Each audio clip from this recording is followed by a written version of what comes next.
Olá, seja muito bem-vindo ao Business, o programa de negócios da sua TV, e vamos aos destaques da semana. Será uma revolução nas telecomunicações? A Amazon estuda oferecer serviço de telefonia grátis para assinantes. Mais um sinal amarelo no setor automotivo. A GM vai suspender a produção do Onix, o carro mais popular do país. Quem é o mais novo rico do Brasil e qual é o seu novo investimento financeiro? Depois de 21 anos, a compra da Garoto pela Nestlé é aprovada pelo CADE. E conheça todos os detalhes do novo óculos da Apple, que conecta a vida digital ao mundo físico. Eu sou Bruno Meyer e o Business está no ar. E vamos começar já falando desse grande anúncio. Foi feito durante a conferência anual de desenvolvedores, que lembrou muito aqueles lançamentos icônicos de Steve Jobs. Lembra quando ele vinha com uma calça jeans e uma camiseta preta apresentando a sua linha de produtos como o iPhone?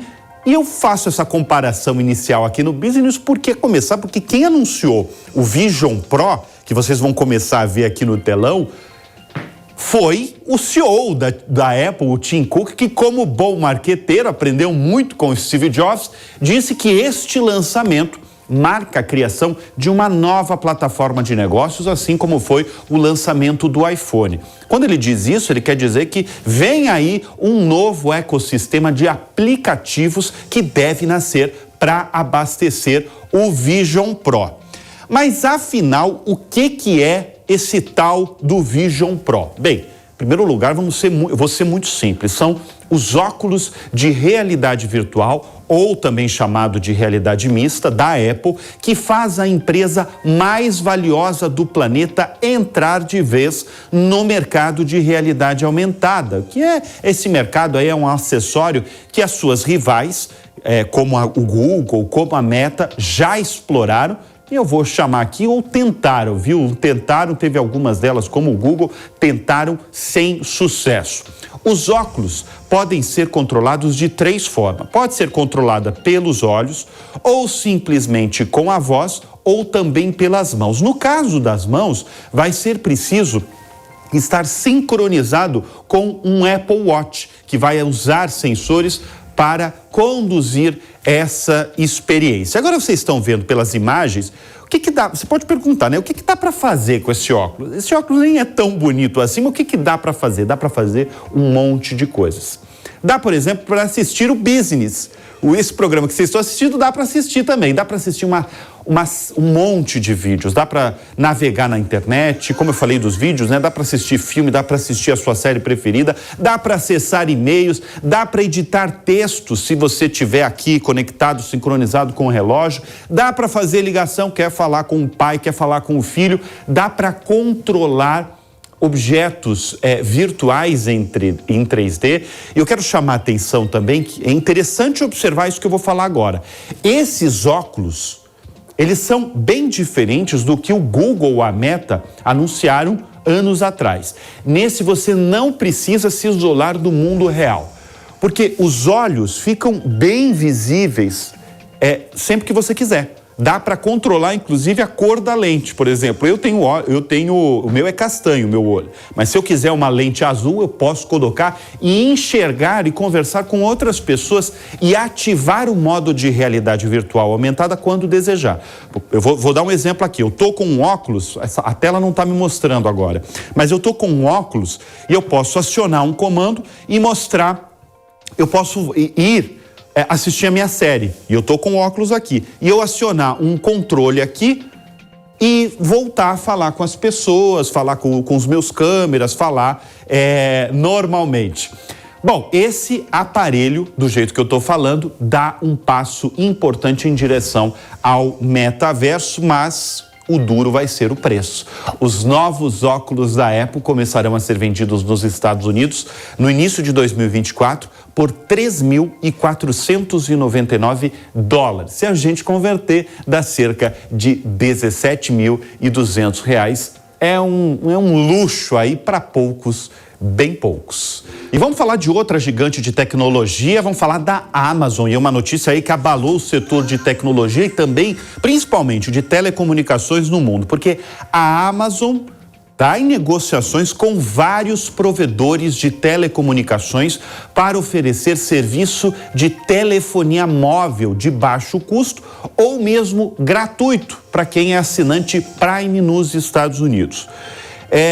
Tudo começou com uma reportagem da Bloomberg que até cita as empresas que estariam em negociações. É o caso da Verizon, da T-Mobile US, da Dish Network e até mesmo a mais famosa delas, que é a AT&T. Por causa do barulho, claro, incluindo teve queda nas ações das empresas de telecomunicações, um porta-voz da Amazon veio a público negar a informação. Ele disse que a empresa está sempre explorando adicionar benefícios ao programa Prime, mas não tem planos de adicionar serviços móveis neste momento. Isso é praxe de muita empresa, né? A gente vai, evidentemente, seguir acompanhando esse desdobramento da Amazon. Quando ela não está pronta e um veículo solta, ela nega.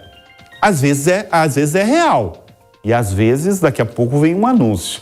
O interessante dessa notícia é que essas supostas negociações acontecem no momento em que a Amazon enfrenta uma paralisação, uma desaceleração em novas inscrições para o serviço Prime, que é um serviço bem importante, principalmente para fidelizar os clientes. Nos Estados Unidos, assinantes pagam $139 por ano para ter privilégios como entrega de produtos rápida e gratuita, streaming de filmes e séries e também acesso a 100 milhões de músicas. Portanto, para ela é muito importante, se ela fechar esse negócio aí, ter acesso, oferecer esse acesso a um serviço móvel de graça, seria um golaço da empresa, sobretudo do marketing da empresa, para enfrentar o que os analistas falam de uma estagnação. Eles falam que a Amazon estagnou aí novas assinaturas, também porque, vou lembrar,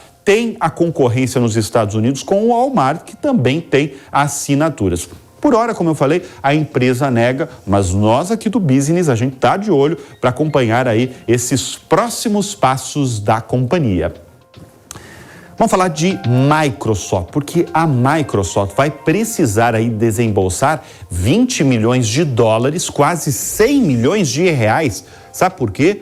Por coletar dados de crianças, um assunto sério aí, pelo Xbox, que é o famoso console de jogos da Microsoft. Essa multa milionária vem direto do Federal Trade Commission. É um órgão de regulação de comércio dos Estados Unidos que entendeu que a gigante de tecnologia de Bill Gates coletou informações pessoais de crianças menores de 13 anos que criaram contas na Xbox Live, sem notificar ou obter a aprovação dos pais num período aí de 2015 e 2020.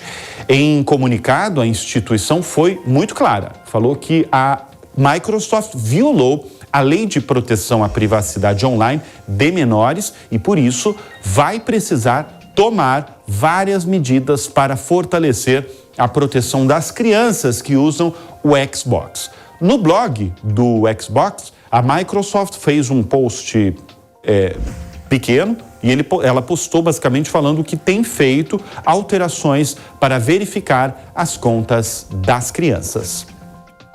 Bom, vamos falar dos mais ricos do Brasil.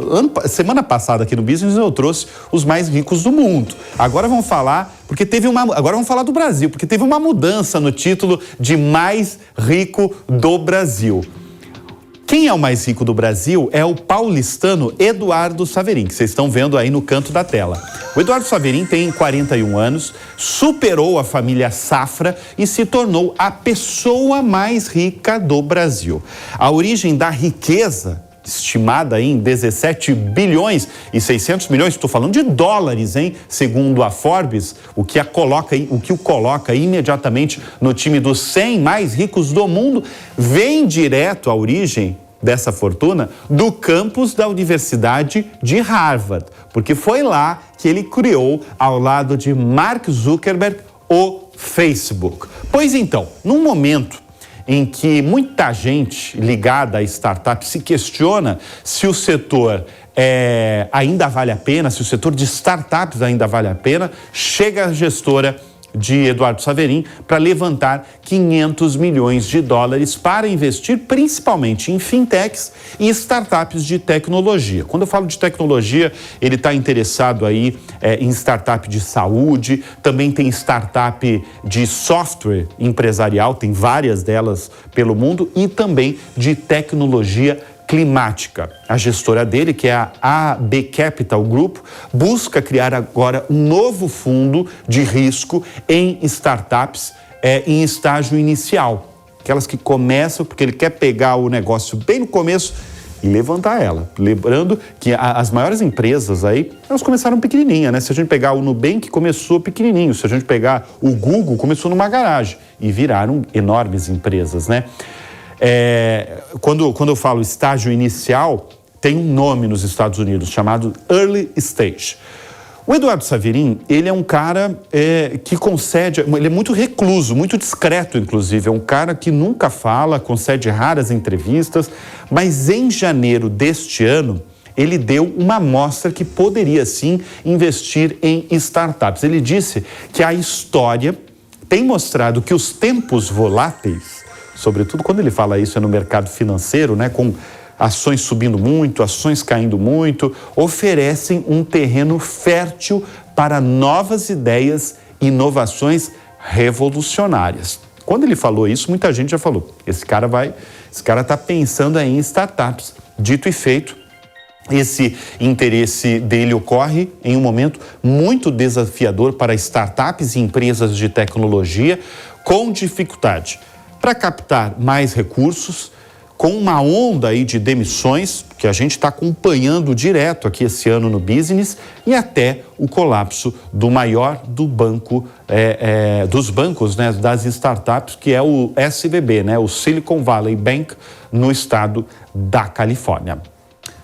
Portanto, uma notícia animadora aí para as startups, né? Agora, a notícia que não é nada animadora para o setor automotivo, mais um sinal amarelo para o setor, porque a General Motors avisou aos trabalhadores que vai interromper por 10 dias, inicialmente, a produção do Onix, que é o carro de passeio popular que por muitos anos foi o carro mais vendido do Brasil.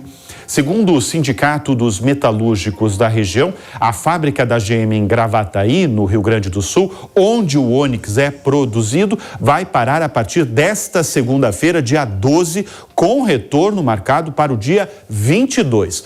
Qual é o motivo? O motivo é demanda, né? É falta de demanda. Pura e simplesmente baixas vendas de carros no país. O mercado de automóveis vem de um desempenho muito baixo desde o início deste ano. E a situação se agravou nas últimas 3 semanas. Por quê? Porque foi o período em que a promessa do governo federal de descontos nos preços dos carros levou o consumidor a adiar a compra do seu carro.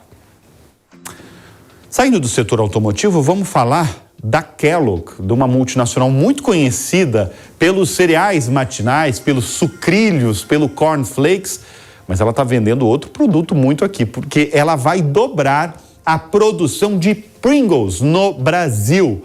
As batatinhas famosas Pringles, tudo por uma questão, lembra que eu tinha falado de demanda, né?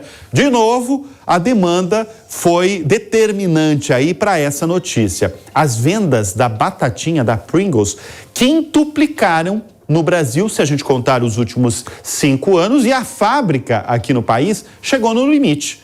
Para aumentar a produção, a Kellogg, a multinacional, vai investir 250 milhões de reais na fábrica de São Lourenço do Oeste, uma cidadezinha pequenininha em Santa Catarina. A multinacional, com essa ampliação dessa fábrica, quer atender não só o consumidor brasileiro, mas países como Argentina, Chile, Paraguai e Uruguai. O foco, o objetivo, a meta é alcançar a liderança de batatas no Brasil. A Kellogg comprou a marca Pringles da P&G em 2012, faz mais de 10 anos aí, num negócio que foi muito poderoso, num negócio de quase 3 bilhões de dólares. E demorou para a produção chegar ao Brasil. Foi só em 2016 que a empresa comprou uma marca regional do Sul, chamada Paraty, uma marca de massas e biscoitos, e a partir dali que a produção local das Pringles começou a ser feita. Desde então, a batata é o produto mais vendido de todo o portfólio da Kellogg quando a gente analisa os canais online.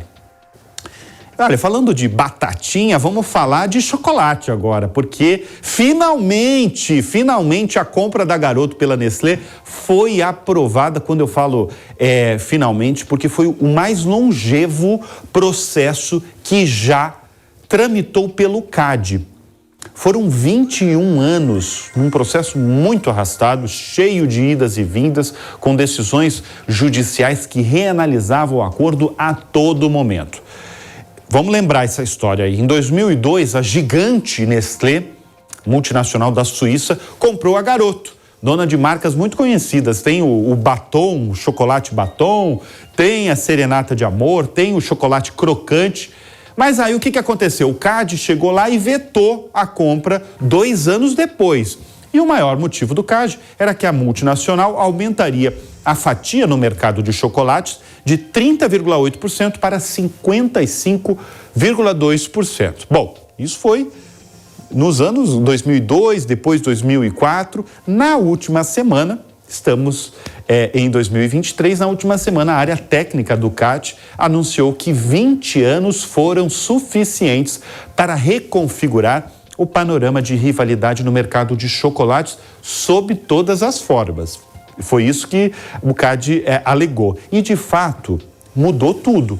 Se em 2002 as duas empresas dominavam quase 80% de todo o setor de atacado, hoje as duas movimentam 30%. Caíram aí, portanto, 40%. E sem surpresas, em 2 décadas, uma avalanche de novas empresas e marcas surgiram. Citar só 3 aí. Teve a Copenhague, teve a Dengo recentemente, né? Se comparar com a Copenhague, e a Cacau Show também. Só estou citando 3. Tem um monte de outras empresas e marcas que surgiram, cada uma com uma proposta diferente, uns para classes mais abastadas, né, cobrando preços maiores, outros para classes médias e também mais baixas.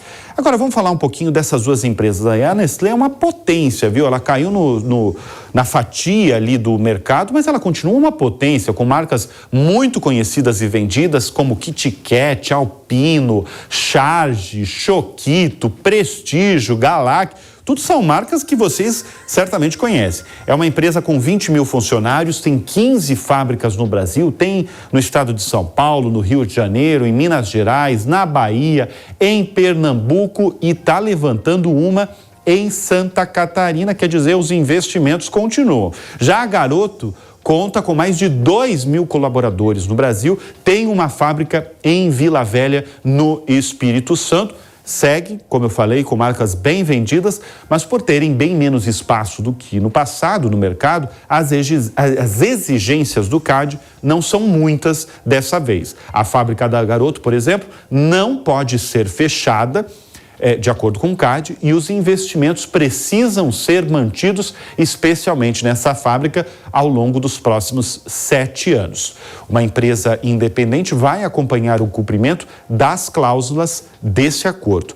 A Nestlé está ainda proibida de comprar qualquer concorrente que possua mais do que 5% de participação no mercado de chocolates.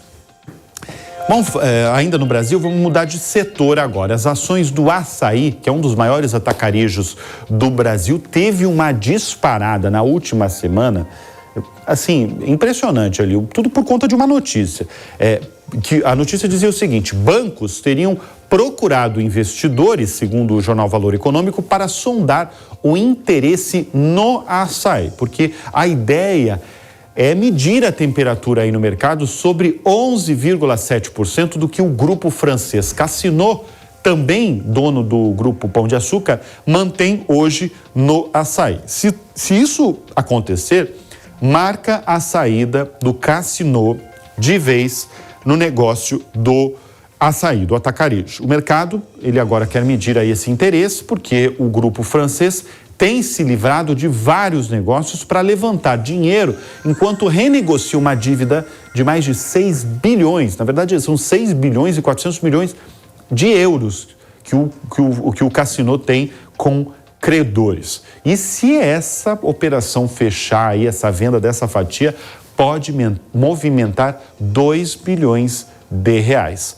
O atacarejo, a mistura do atacado com o varejo, tem avançado pelo Brasil, tendo duas marcas aí como protagonistas, o Atacadão e o açaí. Por isso esse rebuliço aí quando se fala de atacarejo, especialmente do açaí, porque tem uma forte presença no país.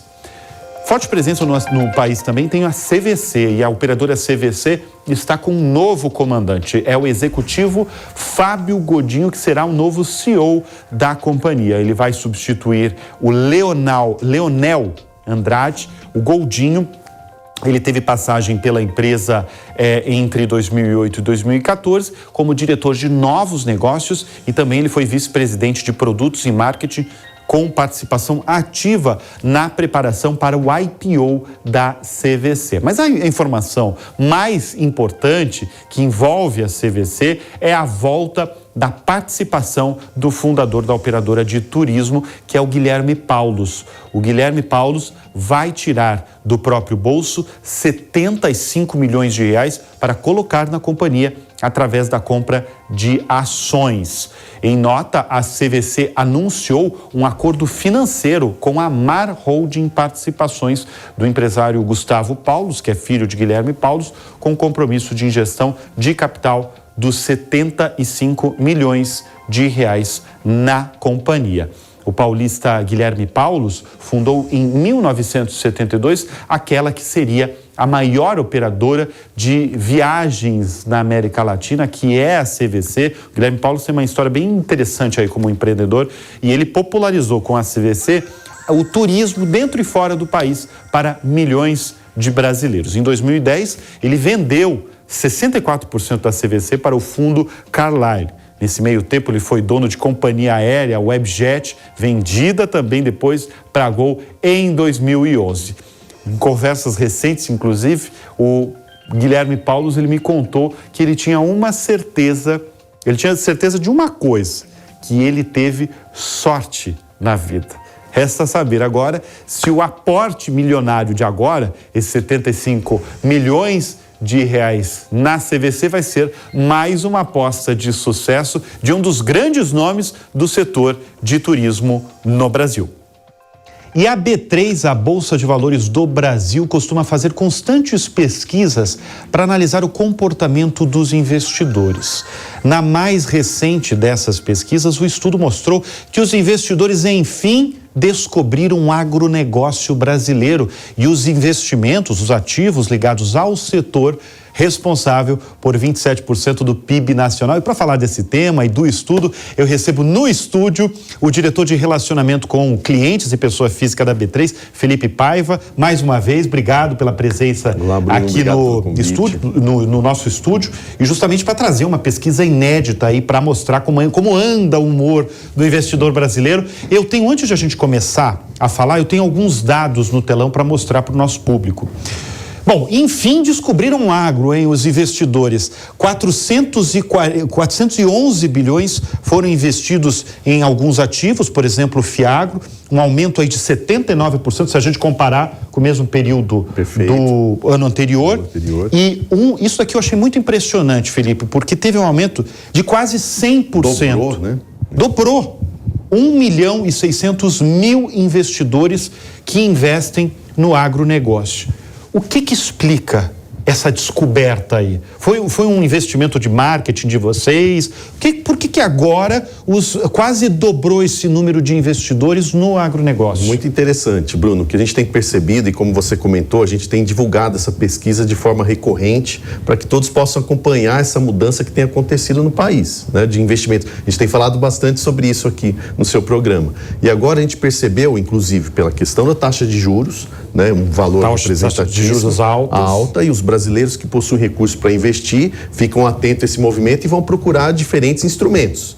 E eles estão agora, como você comentou, antenados, vamos dizer assim, com o movimento do agronegócio. Então, esses ativos que você mostrou, esses instrumentos como LCA, CRA, FIAGRO, representam o retorno, referência da taxa de juros, tem questão também de benefícios tributários sobre imposto de renda. Então, esse movimento que é o explica, LCA, né? LCA, é isento o CRA, de o FIAGRO, imposto, isento de imposto. Então, os brasileiros perceberam essa mudança, os bancos e corretoras também oferecem esses produtos à disposição dos brasileiros. Então, esse movimento, nesse último período, deu esses dados impressionantes de crescimento de pessoas e crescimento de aplicações nesses Mas antes, há 2 anos, vamos pegar 2 anos atrás, as pessoas não investiam, por exemplo, por exemplo, o FIAGRO é o fundo de investimento no agronegócio. Né?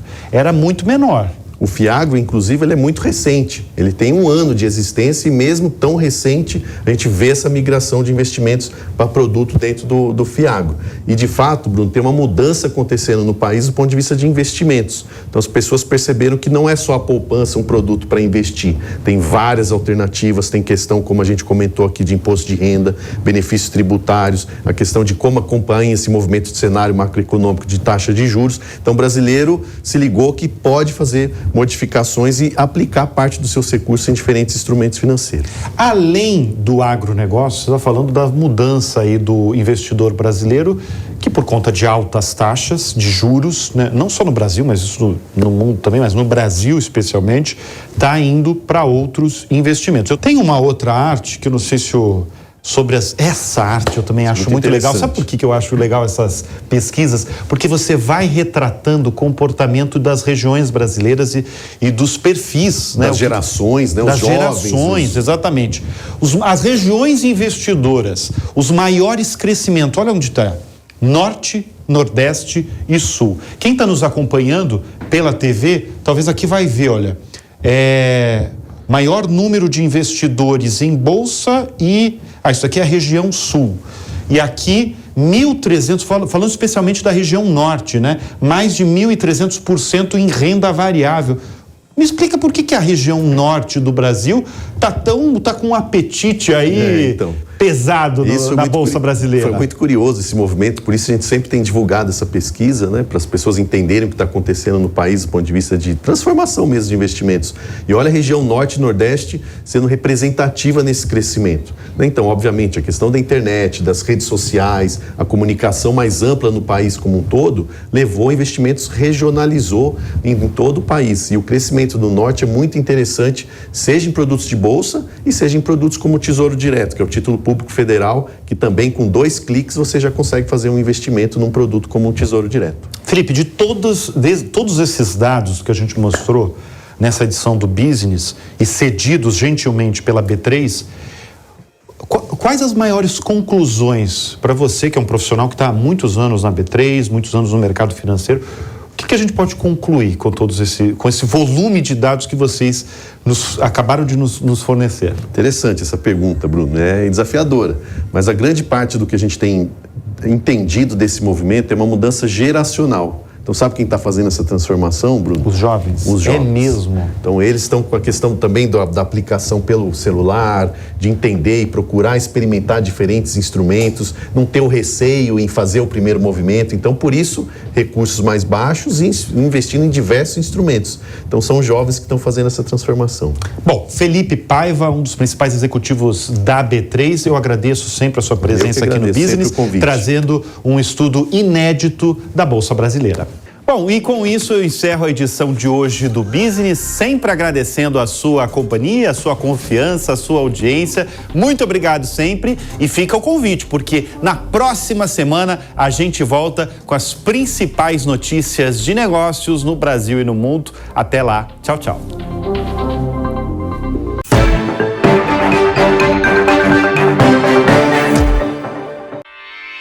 Realização Jovem Pan News.